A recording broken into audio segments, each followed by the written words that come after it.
Olá, tudo bem? Seja bem-vindo a mais um encontro das Segundas da Palavra da Igreja Presbiteriana das Américas. É uma alegria muito grande estarmos juntos aqui mais uma vez para estudarmos a Palavra de Deus. E nas Segundas da Palavra nós temos nos dedicado ao estudo livro por livro, partindo do Antigo Testamento. Nós estamos conversando agora sobre o primeiro livro de Reis. Então, o tema do nosso estudo é o primeiro livro de Reis. E o tema específico que nós estamos tratando é o reinado de Salomão. Nós vamos conversar hoje, a proposta do nosso estudo hoje é trabalhar do capítulo 8, a partir do versículo 1, então capítulo 8, versículo 1, até o 9:9. Tá bom? Marca aí na sua Bíblia. Eu queria que você me acompanhasse aqui nessa viagem no tempo, nessa viagem na história.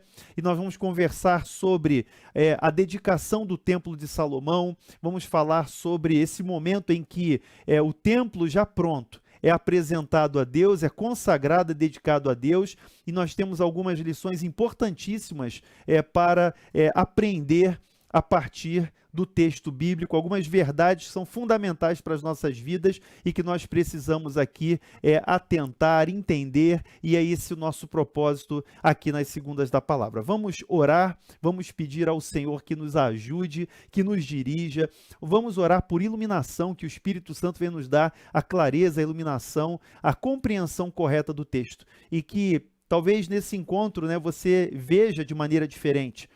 Esse texto, já tenha lido outras vezes, mas agora você vai ter uma percepção nova a partir dessa orientação, dessa iluminação do Espírito Santo. Vamos pedir ao Senhor que nos ajude? Vamos? Senhor, nessa hora nós te agradecemos, te damos graças, Senhor, porque nós sabemos que o Senhor está aqui conosco agora e é da tua vontade que nós estudemos a tua palavra. Nós temos certeza disso, que o Senhor quer que a gente conheça a palavra. E eu te peço, ó Deus, nessa hora, que o Senhor nos conduza, nos oriente, nos fale ao coração, que a nossa mente seja aberta, que a nossa mente seja iluminada para compreender as verdades maravilhosas da tua palavra. E que isso seja feito aqui através do texto proposto para hoje, no livro de 1 Reis, falando sobre esse momento da história, do reinado de Salomão, em que o templo é dedicado ao Senhor, em que nós temos aqui a renovação da aliança. Fala conosco, ó Deus, através da tua palavra, e que possamos, ao final desse encontro, estar edificados, possamos, ao final desse encontro, usufruir, ó Pai, da tua paz, da tua graça, e possamos ser transformados pela tua palavra. Nós oramos e te agradecemos em nome de Jesus. Amém. Graças a Deus. Abra aí a sua Bíblia, então, em 1 Reis, capítulo 8. O nosso tema vamos falar hoje sobre a dedicação do Templo de Salomão. Vamos falar um pouco sobre essa questão quando Salomão entrega essa obra concluída, tanto a estrutura do templo quanto os seus ornamentos, os seus utensílios.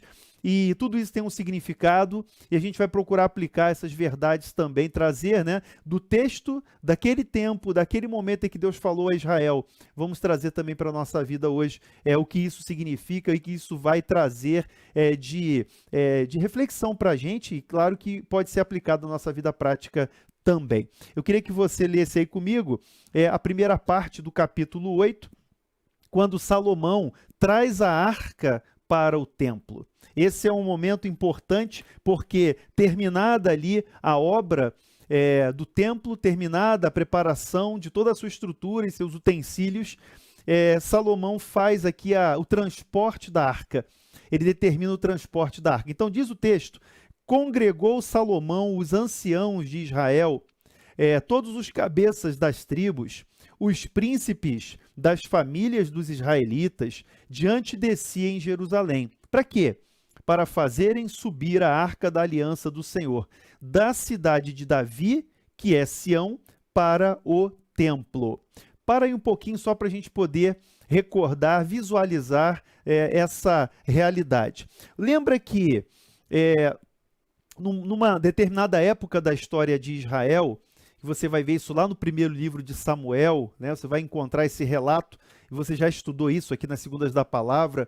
Você vai lembrar que no primeiro livro de Samuel houve uma guerra contra os filisteus e os israelitas perderam essa guerra. E eles levavam sempre a arca porque eles acreditavam que, como aquela arca representava, né, a presença de Deus, simbolizava a presença de Deus no meio do seu povo, eles acabaram fazendo da arca um amuleto.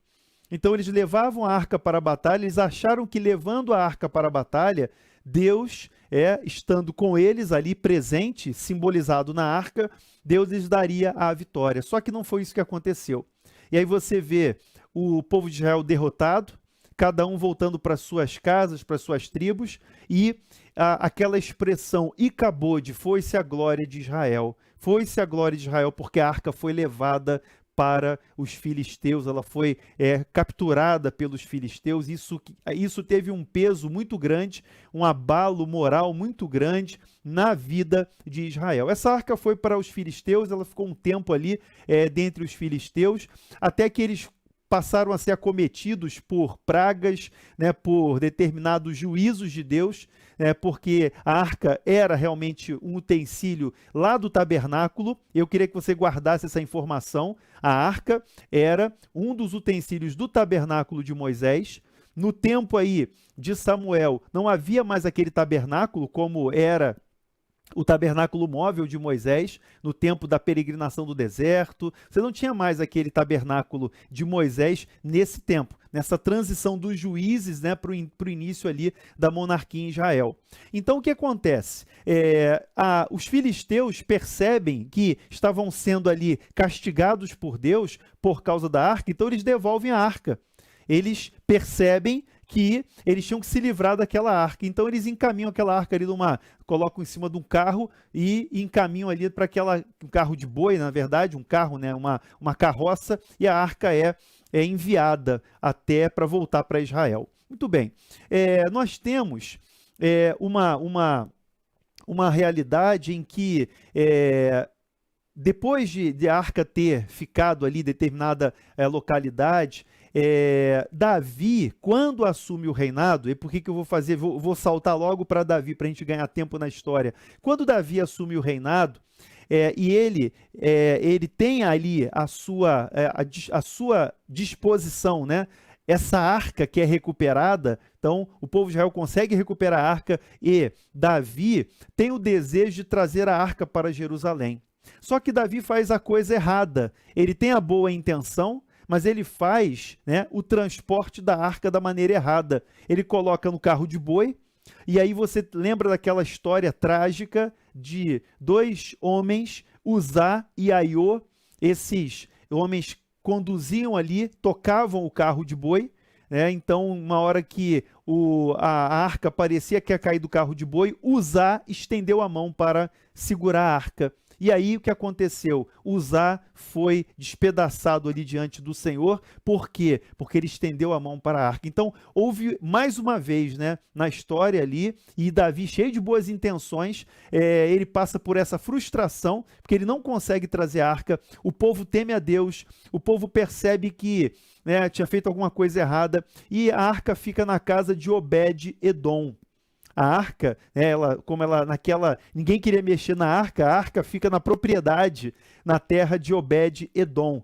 E o registro bíblico é que Deus abençoa a casa de Obed-Edom. Por quê? Porque ele hospeda a arca, ele cuida da arca. E é interessante que isso evidencia a graça de Deus, a misericórdia de Deus, o amor de Deus. E por amor, né? Por esse amor de Deus, Obed-Edom é abençoado. A casa de Obed-Edom é abençoada. Até que chega um momento que Davi percebe que ele tem que transportar a arca, e isso ele tem que fazer da maneira correta, né? Davi vai estudar um pouquinho e vai perceber que a maneira correta de transportar a arca é pelos levitas, e a arca ela tinha ali, né? Eu vou pegar aqui, cadê minha arca? A minha arca está ali em cima, não dá para pegar agora, mas eu tenho uma miniatura da arca aqui que eu gosto de mostrar para ilustrar isso, mas a arca tem as argolas e tem as varas.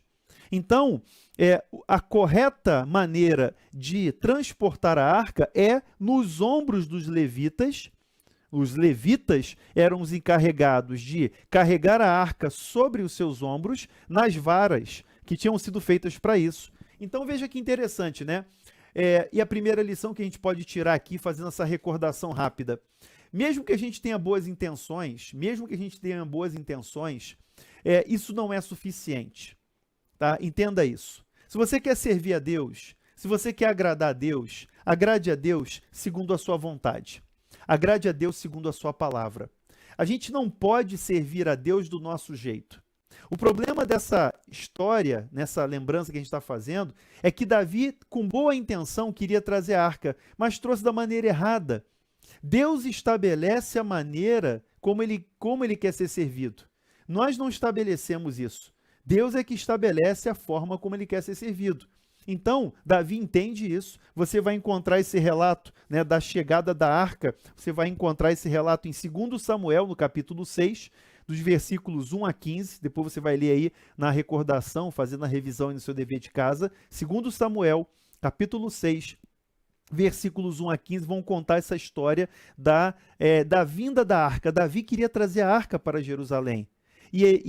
Aquele primeiro momento de festa termina em tragédia, com a morte de Uzá, e depois a casa de Obed-Edom é abençoada por hospedar a arca do Senhor, por receber a arca do Senhor, e depois Davi, da maneira correta, com os levitas, ele consegue trazer a arca para Jerusalém. Então, por que eu estou fazendo essa retrospectiva? Para a gente entender que a gente tem que fazer as coisas certas da maneira certa. A gente tem que servir a Deus da maneira de Deus, não da nossa maneira. Eu vou fazer, mas Deus sabe do meu coração. Deus conhece o seu coração, Deus conhece o nosso coração, mas Deus estabelece a maneira como ele quer ser servido, como ele quer ser adorado. Não é da nossa maneira, é da maneira dele. Mas como é que eu vou saber isso, Marcelo?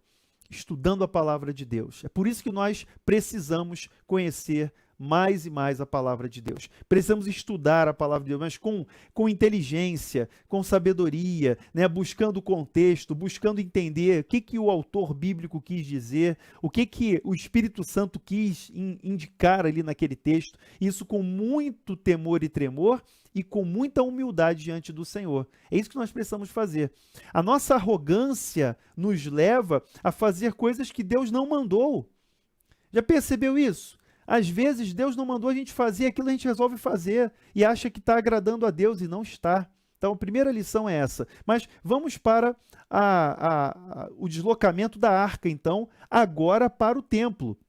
Então o que Salomão faz? Salomão aqui no capítulo 8, ele vai promover a entrada da arca, vai ser deslocada da cidade de Davi, da fortaleza da cidade de Davi, né? Ali em Jerusalém você tinha, né, uma cidadela, né, uma fortaleza, que era conhecida como cidade de Davi, e essa arca, ela é deslocada, ela é transportada da cidade de Davi, da cidadela, até o templo. Aí eu vou fazer uma pergunta aqui para vocês, eu queria que vocês respondessem aí na interação no chat, uma pergunta interessante, tá? Onde é que foi construído esse templo? Tá? Vou dar um tempinho para vocês colocarem aí, esse é o nosso primeiro quiz de hoje, né? O nosso quiz é, qual é o local onde o templo foi construído? Você lembra da história passada que nós já estudamos? Lá em 2 Samuel, você lembra do censo, quando Davi foi tentado e mandou fazer o censo, e houve ali, né, um juízo de Deus, e há um momento em que Davi consegue ver o anjo do Senhor com a espada desembainhada ali em Jerusalém, e Deus manda cessar a praga num determinado local. E aí você vai lembrar pelo texto já estudado de 2 Samuel, que o anjo para exatamente na eira de Araúna, o Jebuseu. Né? Por que eu preciso saber disso? Né? Na eira, ou seja, ali no terreno, naquela terra de Araúna. Araúna era um Jebuseu. Jebuseu era um estrangeiro. Na verdade, é um dos povos de Canaã.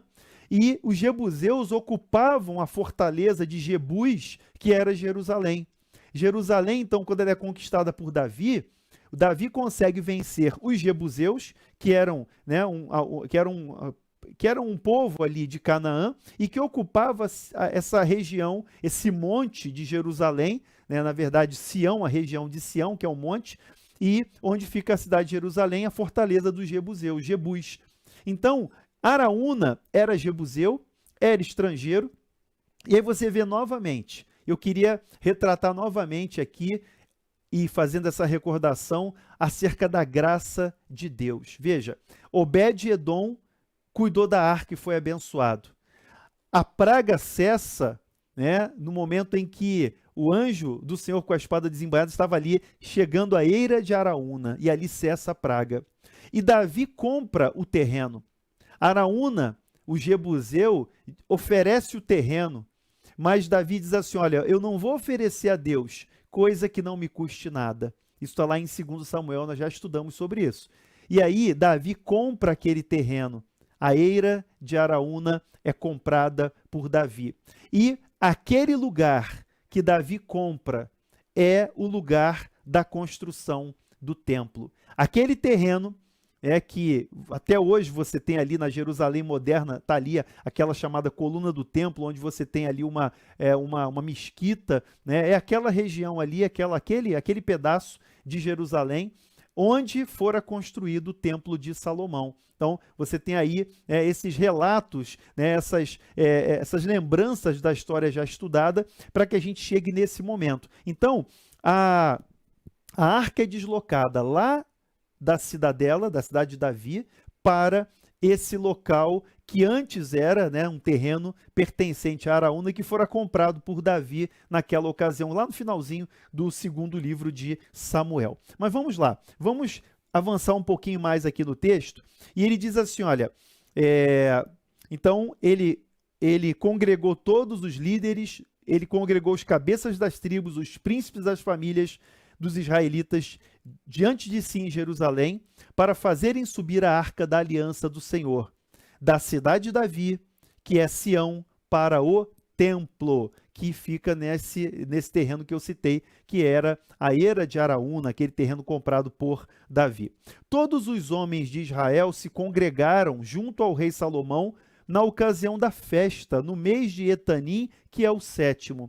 Vieram todos os anciãos de Israel, e os sacerdotes tomaram a arca do Senhor. Olha aí, os sacerdotes tomaram a arca do Senhor. Versículo 4, e a levaram para cima com a tenda da congregação e também os utensílios sagrados que nela havia. Os sacerdotes e levitas que os fizeram subir. Para tudo aqui. Veja, fazer a coisa certa da maneira certa. A questão, meus irmãos, não é a boa intenção.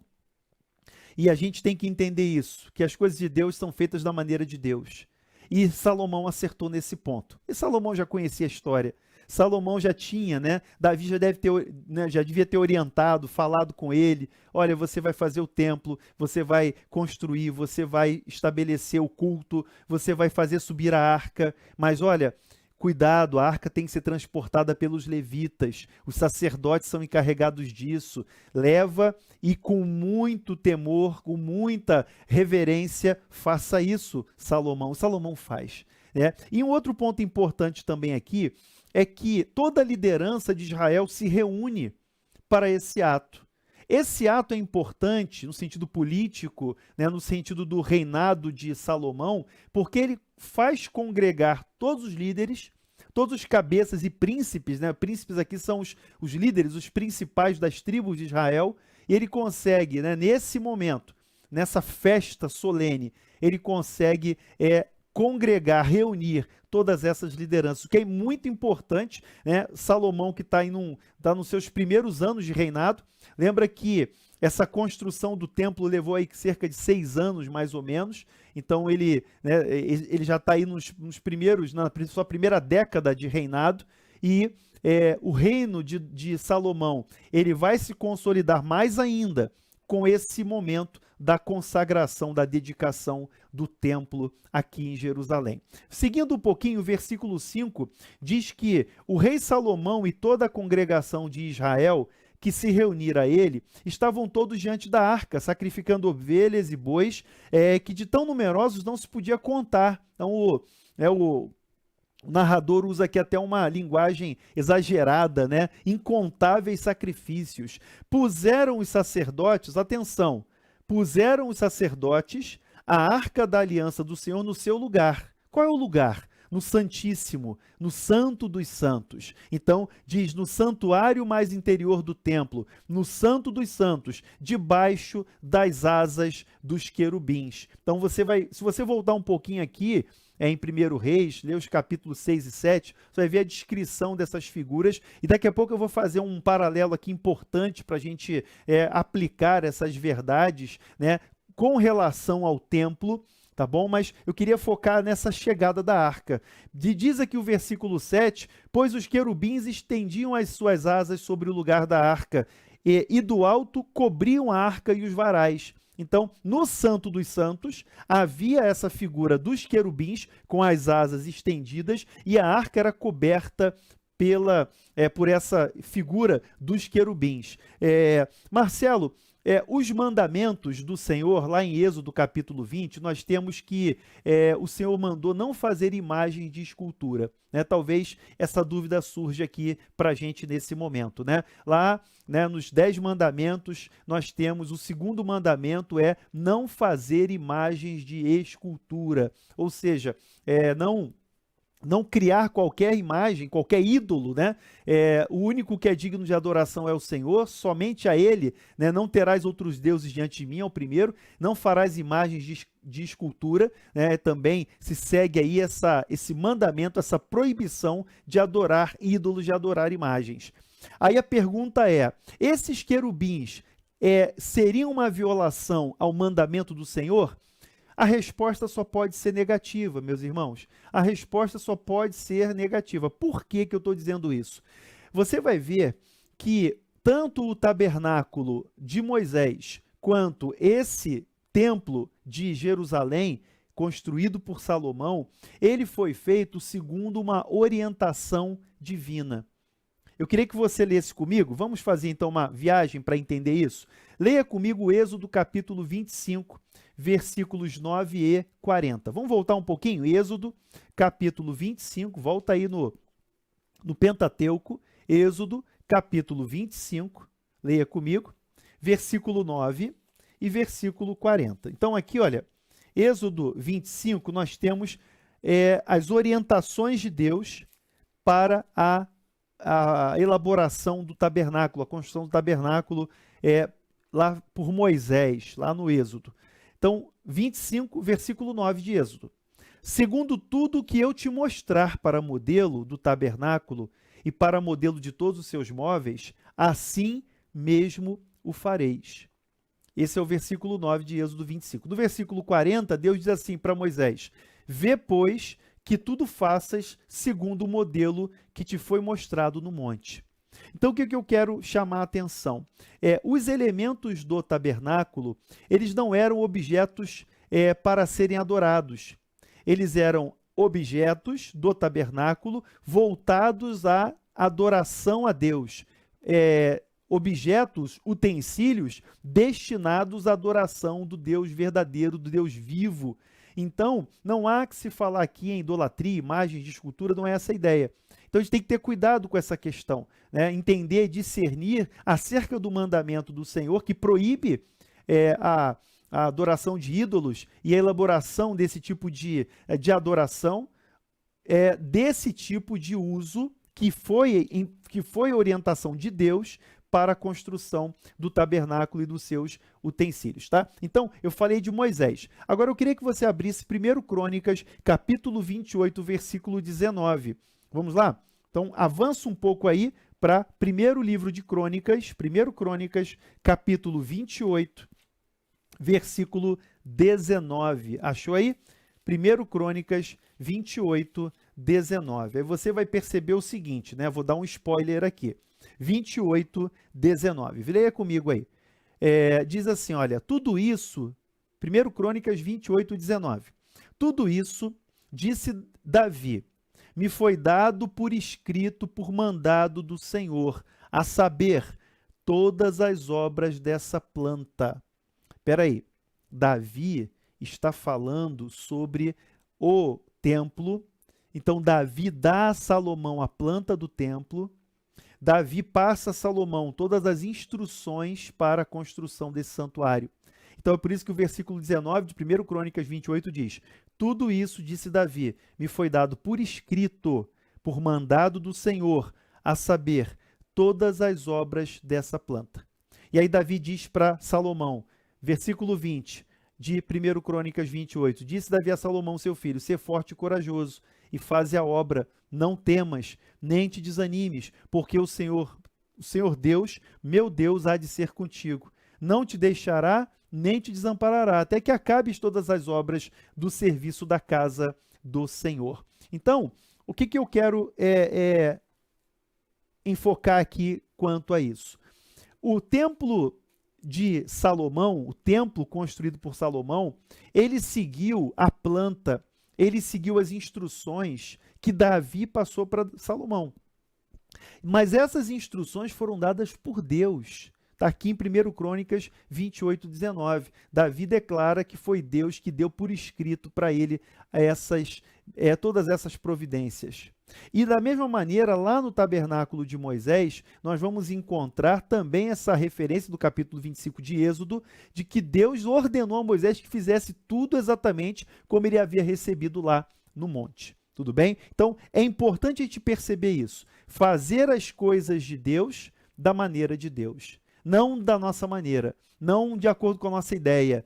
Eu vou cultuar a Deus dessa maneira, eu vou fazer assim porque eu acho que é o melhor. Não, eu vou fazer dessa maneira porque essa é a maneira de Deus, porque é assim que Deus estabelece na sua palavra. Eu lembro desse ponto e eu faço um paralelo com o Novo Testamento, em João capítulo 4, quando aquela mulher de Samaria tem um encontro com Jesus, João capítulo 4, texto muito conhecido de todos, a mulher de Samaria se encontra com Jesus e Jesus responde a algumas perguntas dessa mulher. Quando ela diz assim, olha, eu vejo que o senhor é profeta, então me responde uma coisa, os nossos pais adoravam aqui em Gerizim, no Monte Gerizim, aqui em Samaria, e vocês, judeus, dizem que tem que adorar lá em Jerusalém. Qual é o lugar correto da adoração? É a pergunta que não é uma pergunta inútil. Essa pergunta da mulher de Samaria é uma pergunta muito profunda, muito importante. Por quê? Porque todos nós temos o desejo de adorar a Deus, só que nós não sabemos. Todos nós temos o desejo, nosso coração, na nossa vida, no nosso ser, existe uma forma. Você sabia disso? No nosso ser, existe uma forma que só pode ser preenchida com a presença de Deus. Na nossa vida, existe um vácuo aqui, existe aqui um espaço que só pode ser preenchido por Deus, pela presença de Deus, só pode ser satisfeito pela presença de Deus. E enquanto nós não encontramos com Deus, enquanto nós não nos encontramos com Ele, esse vazio persiste.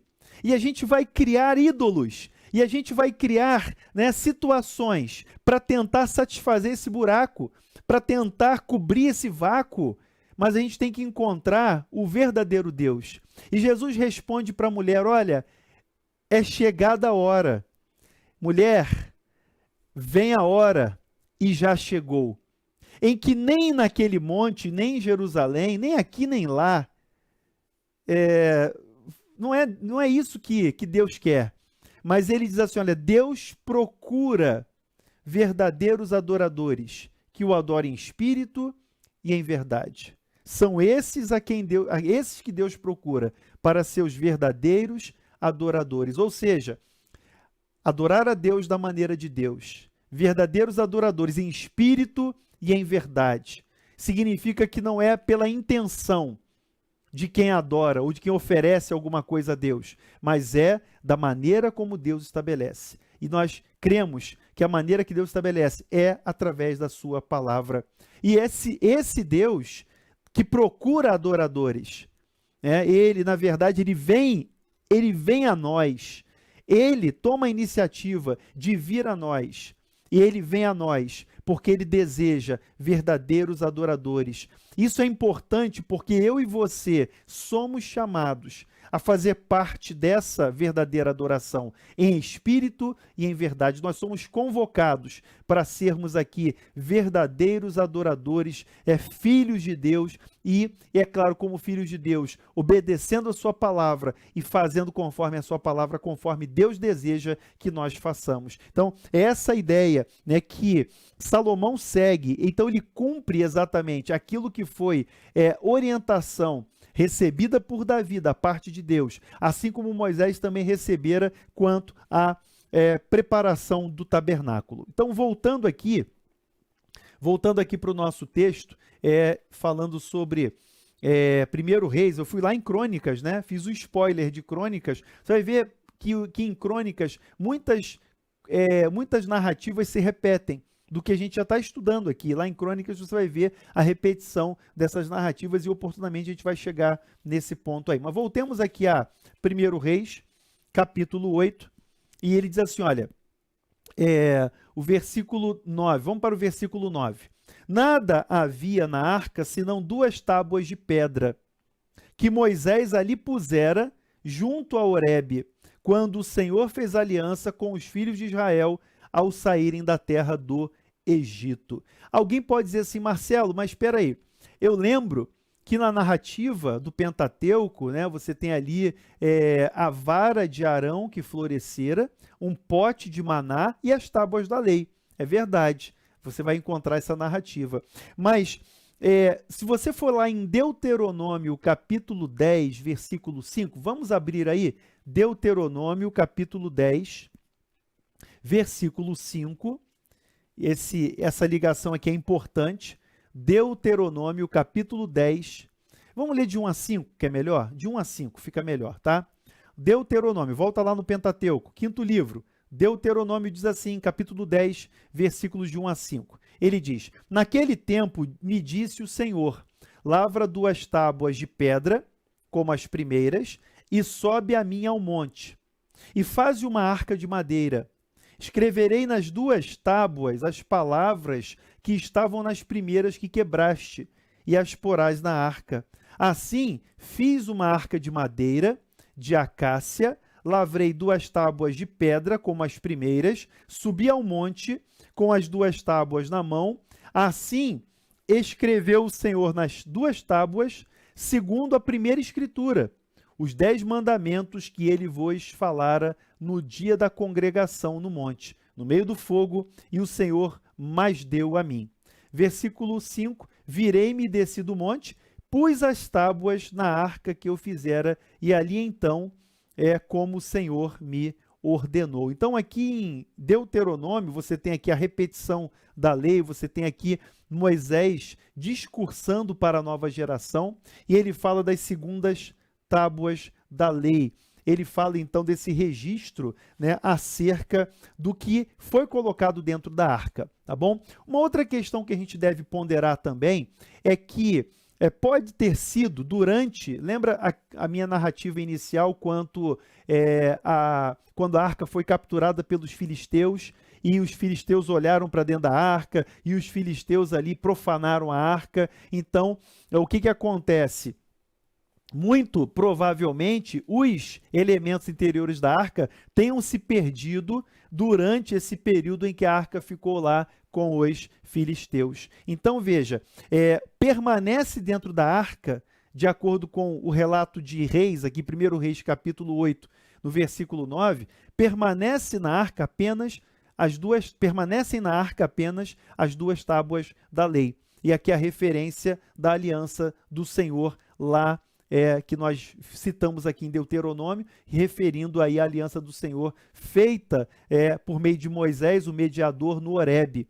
Então, quando Israel foi libertado da escravidão do Egito. Então, vamos seguir um pouquinho mais. Tendo os sacerdotes, versículo 10 de 1 Reis capítulo 8. Tendo os sacerdotes saído do santuário, uma nuvem encheu a casa do Senhor, de tal sorte que os sacerdotes não puderam permanecer ali para ministrar por causa da nuvem, porque a glória do Senhor enchera a casa do Senhor. Eu queria parar aqui nesse ponto para a gente conversar um pouco sobre essa visão da glória de Deus. Veja, os sacerdotes, levaram a arca, eles colocaram a arca no Santo dos Santos. Eles puseram a arca no lugar correto, no lugar Santo dos Santos. E quando eles saem do santuário, do Santo dos Santos, eles têm essa experiência que a nuvem da glória, o que a gente vai ouvir a expressão Shekinah, né? A nuvem da glória de Deus enche o templo, encheu a casa do Senhor. E os sacerdotes, eles não conseguiram permanecer dentro do templo. Por quê? Porque a nuvem encheu, a glória do Senhor encheu a casa. A glória do Senhor encheu a casa do Senhor. O que que isso mostra para a gente? O que que isso mostra para a gente? Que Deus recebeu aquele tabernáculo, que Deus se agradou daquele templo e que a sua glória veio, a presença de Deus veio até aquele lugar. E os próprios sacerdotes não conseguiam mais ficar naquele espaço por causa da glória de Deus, da nuvem da glória de Deus que desceu sobre aquele lugar. E a reação de Salomão, em seguida, no versículo 12, o Senhor declarou que habitaria em trevas espessas. Ele diz isso. A constatação de Salomão é essa. Você imagina, né? Você já deve ter tido a experiência de atravessar uma região com muita neblina. Eu já passei uma neblina lá no Rio Grande do Sul, uma certa vez, que eu não enxergava um palmo além do meu nariz, ali eu não conseguia ver nada. Era difícil, porque a neblina, a cerração estava muito forte, e é uma sensação, quando a gente está no meio da neblina, né? Ainda mais dirigindo um carro, foi uma sensação das piores que eu passei na minha vida, dirigindo ali numa situação de neblina, aquela cerração que não permitia ver nada, foi muito difícil aquele momento para mim. Você imagina, né? Quando a gente está no meio da neblina, da nuvem, a gente se sente inseguro, porque a gente não sabe, né, o que tem à frente, porque a gente não sabe o que vem por aí. Essa maneira também que nós nos sentimos quando nós estamos na presença do Deus glorioso. Quando a nuvem da glória de Deus enche o templo, quando a nuvem da glória de Deus nos cerca, quando a nuvem da glória de Deus nos envolve, nós perdemos o controle. E é isso que o texto também quer apontar para a gente. Os sacerdotes não puderam ministrar, os sacerdotes não puderam ali cumprir o seu mistério, ali, o seu ofício. Eles não puderam permanecer ali para ministrar por causa da nuvem, porque a glória do Senhor enchera a casa do Senhor. E Salomão teve essa reação quando ele fala ao povo. A primeira palavra que ele diz ao povo é essa. Ele diz: o Senhor, bem que o Senhor falou, o Senhor declarou que habitaria em trevas espessas. Então, o reconhecimento de que Deus habita nessas... E é interessante que a gente pensa assim, mas Deus é luz, nele não há trevas, mas a expressão aqui não é no sentido negativo das trevas, né? Mas a verdade é que o rei Salomão quer colocar aqui é que Deus, a pessoa de Deus é envolta em mistério. A pessoa de Deus é envolta, a glória de Deus, ela nos deixa dessa maneira aturdidos, né? A gente não tem como agir, então a gente fica por conta do agir de Deus. Quando a nuvem nos cerca, a nuvem da glória de Deus nos cerca, nós não temos como fazer aquilo que a gente intentava fazer, mas a gente fica na dependência total de Deus. A gente não consegue enxergar um palmo à frente do nariz.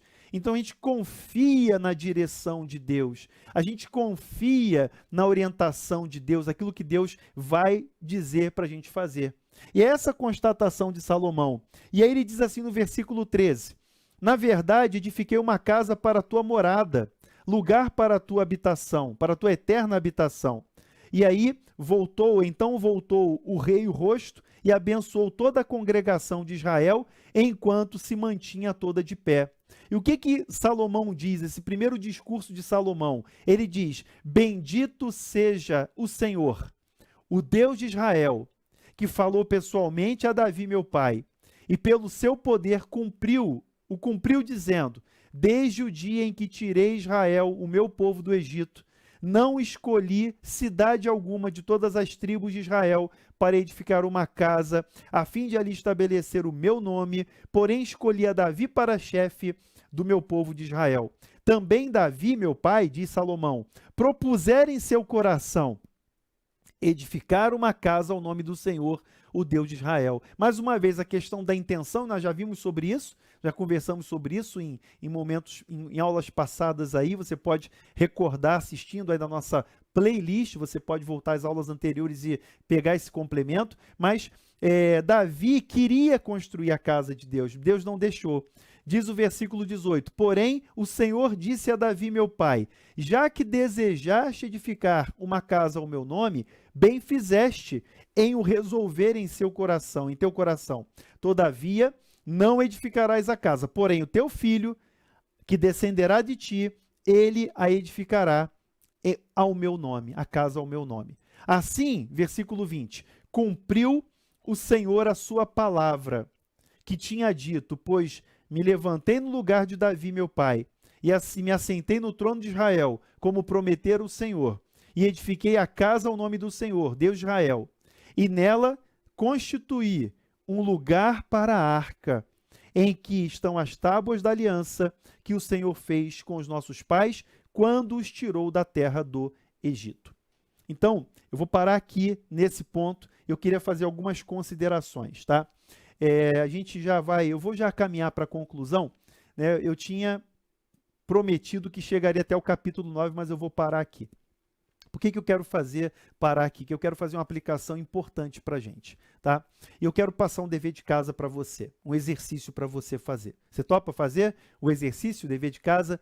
O exercício é o seguinte, eu queria que você comparasse, fizesse uma pesquisa aí, tá? Você pode fazer uma pesquisa com imagens, você pode pesquisar, na internet tem muitas imagens sobre isso, né? Você pode procurar pesquisar o tabernáculo de Moisés, o tabernáculo no tempo de Moisés, o templo, né, que era um tabernáculo, que era um templo móvel, e aí eu queria que você fizesse a comparação, tá? O exercício é esse, o dever de casa é esse. Eu queria que você fizesse a comparação entre o tabernáculo de Moisés e o templo de Salomão. Você vai perceber, e aí eu já vou dar a dica aqui do que eu quero nesse dever de casa. Você vai perceber nessa pesquisa que a planta é a mesma, a estrutura é a mesma. Então, você vai entender que o tabernáculo de Moisés possuía o átrio, o lugar santo e o santo dos santos. Só que era uma tenda. O tabernáculo de Moisés era um templo móvel, era uma tenda, porque ele foi usado na peregrinação, nos 40 anos de peregrinação de Israel, quando ele sai do Egito. Eles ficam ali após a saída do Egito, um ano ao pé do Sinai, é o chamado ano teológico, eles ficam ali no Sinai um ano, e eles, nesse ano teológico, recebem as instruções de Deus, e Moisés e o povo são orientados quanto à lei do Senhor, quanto a todos esses detalhes aí que a gente está falando. Eu queria que você fizesse a comparação, então, do templo de Salomão, agora, com o tabernáculo de Moisés. Esse é o nosso dever de casa, tá bom? Esse é o nosso dever de casa.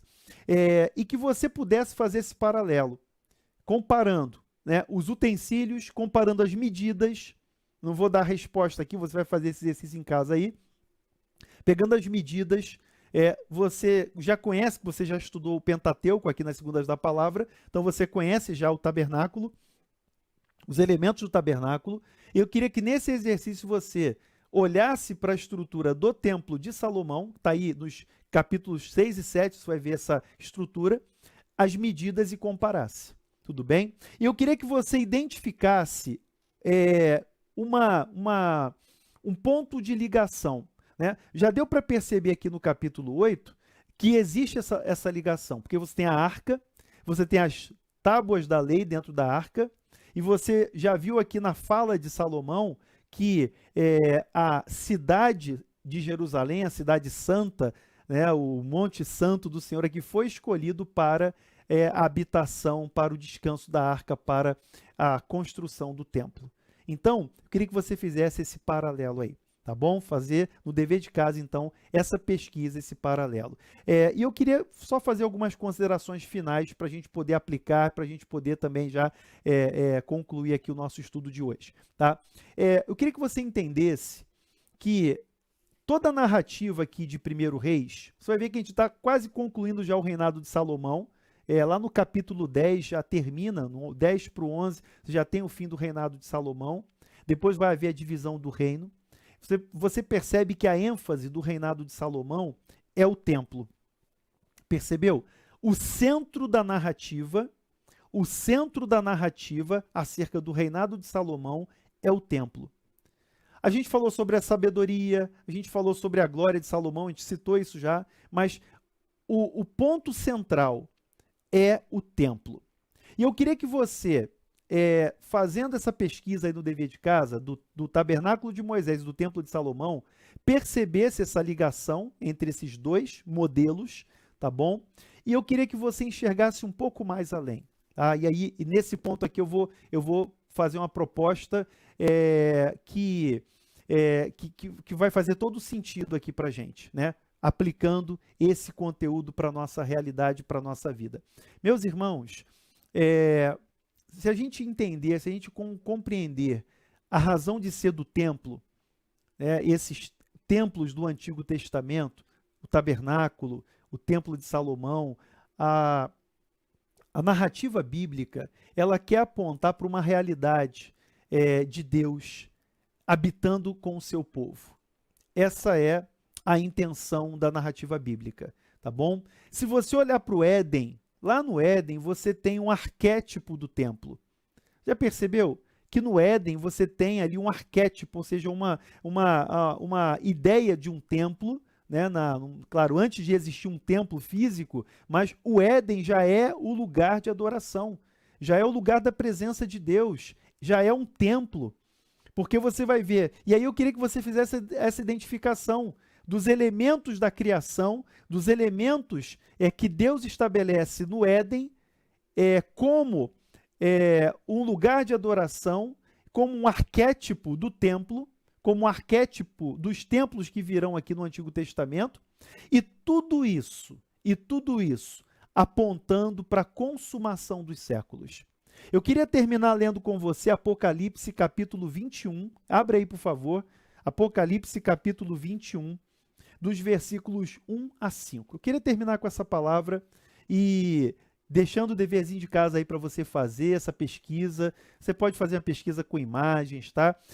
Quem participa do nosso grupo de WhatsApp, né? Nós temos um grupo de WhatsApp que é das segundas da palavra. Tá? Se você não faz parte do nosso grupo de WhatsApp, você pode mandar aí uma mensagem para o WhatsApp da igreja, tá? Vai aparecer aí para você nos comentários, né? A gente vai aparecer agora aí para você o WhatsApp das Américas. Você manda uma mensagem para o WhatsApp das Américas, primeiro para você se cadastrar na nossa lista de transmissão, que é pelo WhatsApp das Américas, né?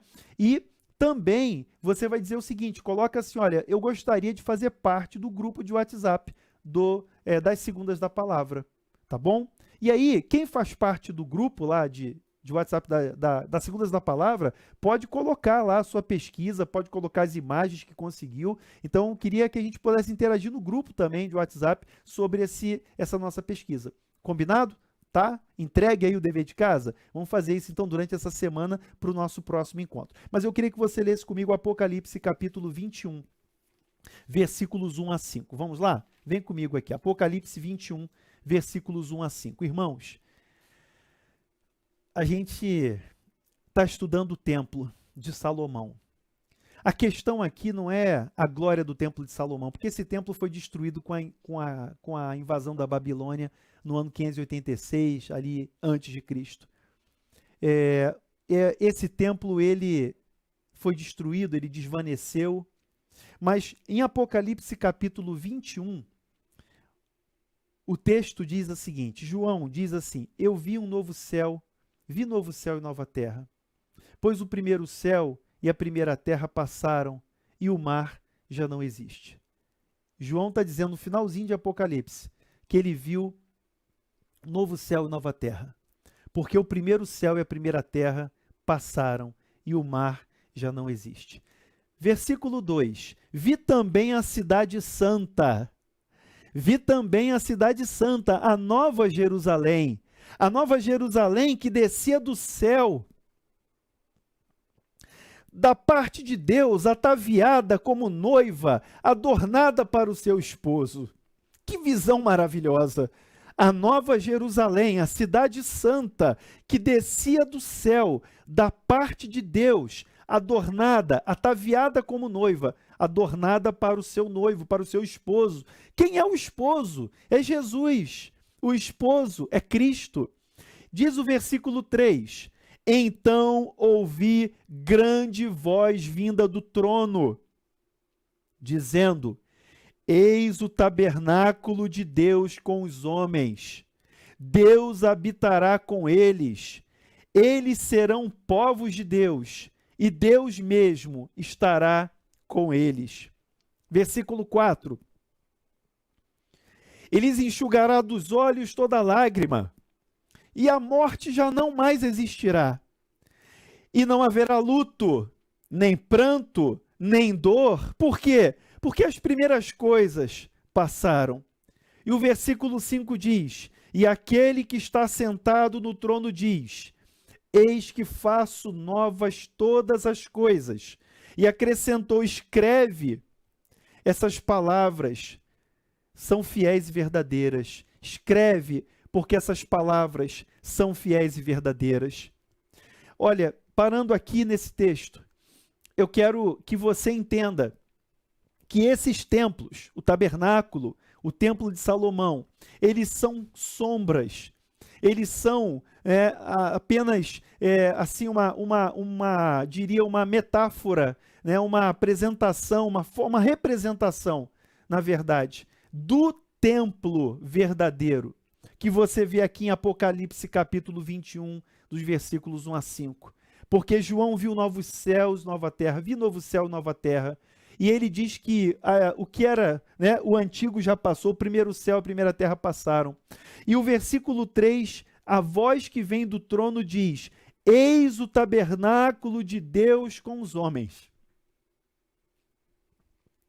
Deus habitará com eles. Eles serão povos de Deus, e Deus mesmo estará com eles. Irmãos, a Nova Jerusalém, o tabernáculo de Deus, a habitação de Deus com os homens, novo céu e nova terra, essa é a promessa de Deus para nós. O templo aponta para isso, o templo aponta para essa realidade em que Deus fará tudo novo, em que Deus fará novo céu e nova terra. Eu e você seremos habitantes dessa realidade. Eu e você, pela graça de Deus, habitaremos aqui com o Senhor. Eis o tabernáculo de Deus com os homens. Deus habitará com eles. Essa é a promessa de Deus para a nossa vida. Eu queria que você guardasse essa palavra, porque a promessa de Deus é que Ele vai enxugar dos olhos toda lágrima. Não haverá morte, nem luto, nem pranto, nem dor, porque essas coisas passaram. E eu queria que você animasse seu coração em Deus. Eu queria que você fortalecesse agora em Deus o seu coração, se animasse no Senhor, porque a sua esperança é viva, porque a gente não está aqui para apenas descrever um templo, mas porque a gente está aqui para entender que esse templo aponta para a glória permanente. Aquele templo foi destruído, mas o templo, a cidade santa que desce do céu, é a presença de Deus, é a habitação eterna de Deus, e nós habitaremos com Deus nesse tabernáculo, nesse templo. E aí eu queria que você guardasse isso com muito carinho no seu coração e que você tivesse um despertamento de um amor maior por Deus, um desejo maior por Deus. Sabe por quê? Porque é isso que está reservado para você. Paulo diz que nem olhos viram, nem ouvidos ouviram, nem jamais subiu ao coração humano aquilo que Deus tem preparado para aqueles que o amam. E é isso que Deus tem guardado para nós. Fique firme, permaneça, né? Ame a Deus, sirva a Deus, adore ao Senhor, porque É isso que nós vamos fazer por toda a eternidade. Deus abençoe a sua vida. Eu vou terminar aqui, nosso tempo já está terminado, mas na semana que vem a gente continua conversando sobre 1 Reis. Mas que Deus abençoe a sua vida, sua casa, que Deus dê para a gente uma semana abençoada e que a gente possa refletir nisso, pensar nessas verdades e aplicar para a nossa vida essas verdades, tá bom? Deus te abençoe e até o nosso próximo encontro da escola, das Segundas da Palavra, que não é escola, que é Segundas da Palavra da Igreja Presbiteriana das Américas. Tchau, tchau.